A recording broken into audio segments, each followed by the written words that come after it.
beach handball originated in Italy before gradually spreading to the beaches all over the world. In addition to being an exciting, spectacular, easy to understand, and simply great beach game, beach handball extends the handball season into months in which activity is normally at a standstill. Thanks to an easy-to-assemble kit designed and produced by the Italian company Gamma Sport, the playing court may be laid out in just a few minutes with the help of the team's players. The court construction kit is easy to transport. It contains aluminum goalposts and nets, elastic cords that form the perimeter of the playing field, the supporting bases that are buried under the sand, and the 4 fluorescent flags placed in the 4 corners of the playing field.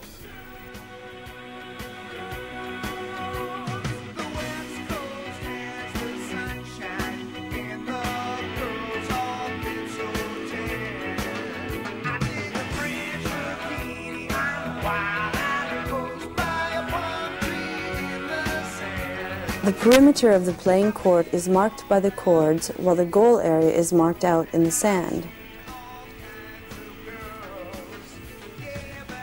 The playing field is rectangular in shape, measuring 27 meters in length and 12 meters in width, made up of a playing court and 2 goal areas. The playing court is 15 meters long and 12 meters wide, marked by a clearly visible elastic cord 8 centimeters wide. The center line is also clearly visible, being marked by a color different from that of the cord.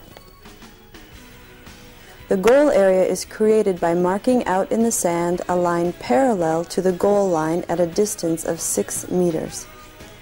The goals, 3 meters wide and 2 meters high, are placed at the center of the goal line. The 4 corners of the court are marked by 4 corner flags.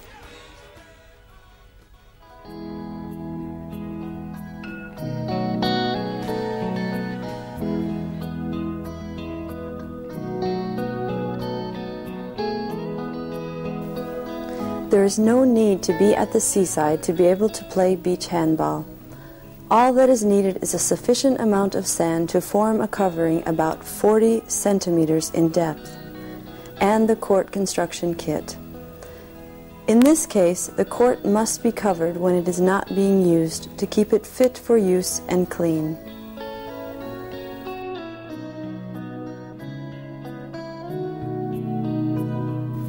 A round rubber ball offering a good grip is used. For the men's events, the ball must be 17.5 centimeters in diameter and weigh 360 grams.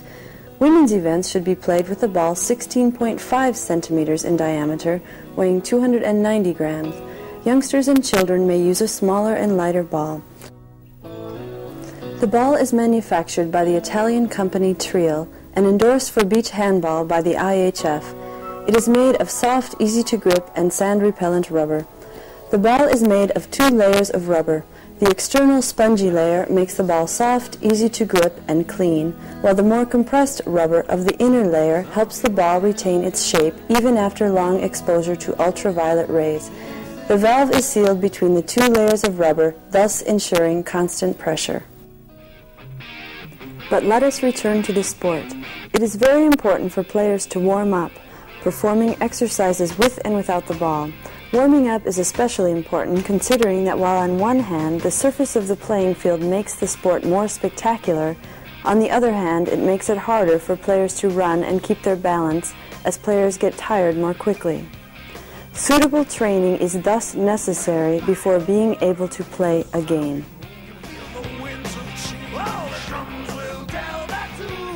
3 balls should be available in order to keep the game flowing at all times. Referees may change them during play.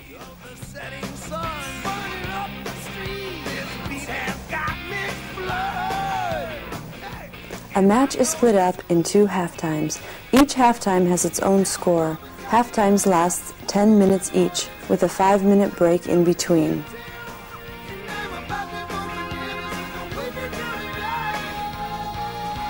Teams are made up of 8 players, even though play may start with less than 6 players, fielding 3 players and 1 goalkeeper.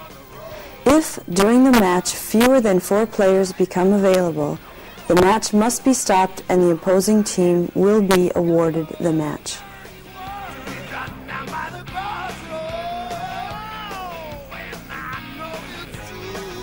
Each halftime begins with a throw-off by the goalkeeper. Lots will be drawn to see which team has possession of the ball to begin with, while the other team may decide on which side to start from. Beach handball is played barefoot. If the sand is too hot, resulting in the court being dangerous or not fit for play, the teams and the referees, by mutual agreement, may decide to wear hard protection for their feet. In beach handball, the goalkeeper is allowed to come out of his own area without the ball and act as a field player. After every goal, play will resume with the goalkeeper throw-off.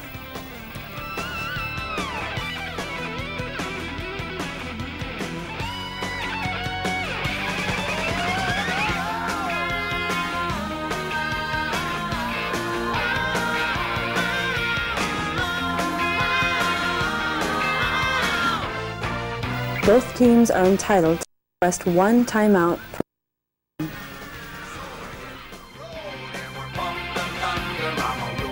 The substitutes of both teams must be seated on the same side of the court near the sideline. Substitutions can only be made in one's own half of the court. This way, the referees can make sure that substitutions are carried out correctly.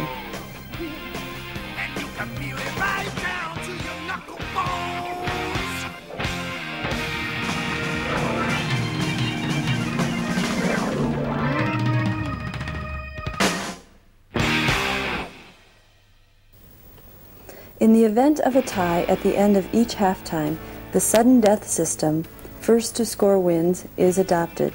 This overtime starts with a referee throw. In this case, the ball may be passed directly to the goalkeeper in one's own goal area.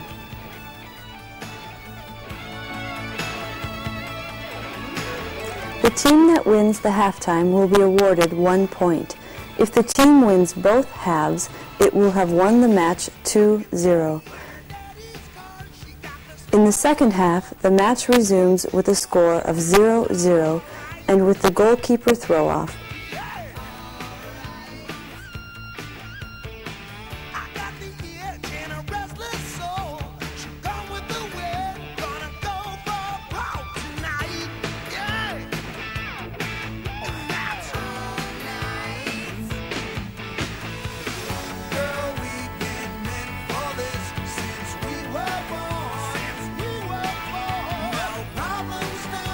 If a player is temporarily sent off, the player or a substitute may return onto the court as soon as the team regains possession of the ball.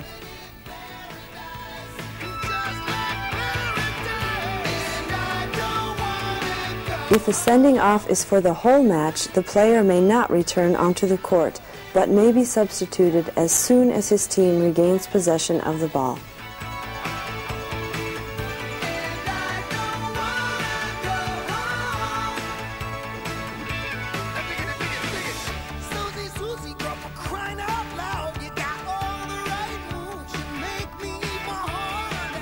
During the 6-meter throw, a player may not touch or cross the goal area line before he has released the ball completely.